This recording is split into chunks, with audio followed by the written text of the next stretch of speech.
લોક સાહિત્યકાર દેવાયત ખવડ કે જેમણે ગીર સોમનાથ જિલ્લાના તાલાલામાં મારામારી બાદ જેલમાં જવું પડ્યું હતું.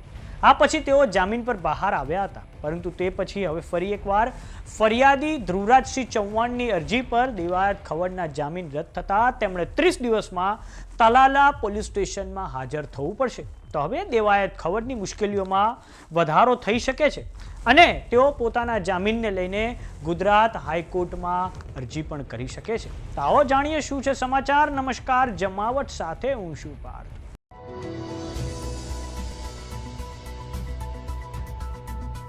લોક સાહિત્યકાર દેવાયત ખવડ કે જેઓ તાલાલામાં મારામારી બાદ સમાચારોમાં આવ્યા હતા, આ કેસમાં દેવાયત ખવડના જામીન સેશન કોર્ટ દ્વારા રદ કરી દેવામાં આવ્યા છે. આ માટે તાલાલા પોલીસ દ્વારા તેમને 1 મહિનાની અંદર સરેન્ડર થવાનો આદેશ આપવામાં આવ્યો છે.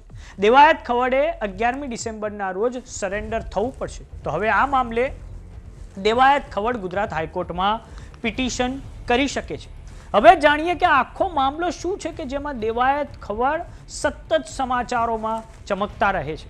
તો દેવાયત ખવડ અને ધ્રુવરાજસિંહ ચૌહાણ વચ્ચે જૂની અદાવત હતી, જેમાં ધ્રુવરાજસિંહ ચૌહાણને ગીર સોમનાથ જિલ્લાના તાલાલામાં દેવાયત ખવડ સહિત તેમના માણસો દ્વારા મારવામાં આવ્યો હતો અને આ પછી ધ્રુવરાજસિંહ ચૌહાણને હોસ્પિટલમાં દાખલ કરવામાં આવ્યા હતા અને આ પછી દેવાયત ખવડ ફરાર થઈ ગયા હતા અને આ પછી પોલીસે તેમની સુરેન્દ્રનગરના દુધઈના એક ફાર્મ હાઉસમાંથી ધરપકડ કરવામાં આવી હતી અને આ પછી ગીર સોમનાથના પૂર્વ superintendent of police Manoharsinh Jadeja દ્વારા દેવાયત ખવડ સહિત જે એમના માણસો હતા તેમની પૂછપરછ કરવામાં આવી હતી અને આ પૂછપરછમાં લોક સાહિત્યકાર દેવાયત ખવડે સ્વીકારી લીધું હતું કે ધ્રુવરાજસિંહ ચૌહાણ પર જે હુમલો કરવામાં આવ્યો તે એટલે કરવામાં આવ્યો હતો કે છેલ્લા 6 મહિનાથી એક બબાલ ચાલી રહી છે અને તેનું વેર વાળવા માટે આ હુમલો કરાયો હતો. તો હવે આ સમગ્ર મામલે દેવાયત ખવડના જામીન સેશન કોર્ટે રદ કરી દેતા તેમણે જેલમાં જવું પડી શકે છે અને 11મી ડિસેમ્બર સુધીમાં તાલાલા પોલીસ મથકે હાજર થવાનો હુકમ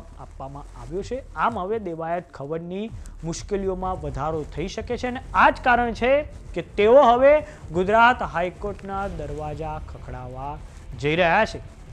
ગત 11મી નવેમ્બરના રોજ દેવાયત ખવડના જામીન રદ થઈ ગયા હતા અને આ પછી તેમને 1 મહિનાની અંદર તાલાલા પોલીસ સ્ટેશનમાં સરેન્ડર થવાનો આદેશ આપ્યો હતો અને હવે 11મી ડિસેમ્બર સુધીમાં તેમણે પોલીસ સ્ટેશનમાં હાજર થવું પડશે. પરંતુ હવે દેવાયત ખવડને લાગી રહ્યું છે કે તેમની મુશ્કેલીઓમાં વધારો થઈ રહ્યો છે, તે કારણે હવે એ સંભાવના પૂરેપૂરી છે કે દેવાયત ખવડ ગુજરાત હાઈકોર્ટમાં પિટિશન કરી શકે છે. તો આ બાબતે જે પણ અપડેટ હશે તે માટે જોતા રહો જમાવટ. જો તમામને યુટ્યુબ પર જોઈ રહ્યા તો સબસ્ક્રાઇબ કરો, જો તમામને ઇન્સ્ટાગ્રામ અને ફેસબુક પર જોઈ રહ્યા તો ફોલો કરો. સાથે જ અમારી વોટ્સઅપ ચેનલ આવી ગઈ છે, જોઈન કરવાનું ના ભૂલતા. નમસ્કાર.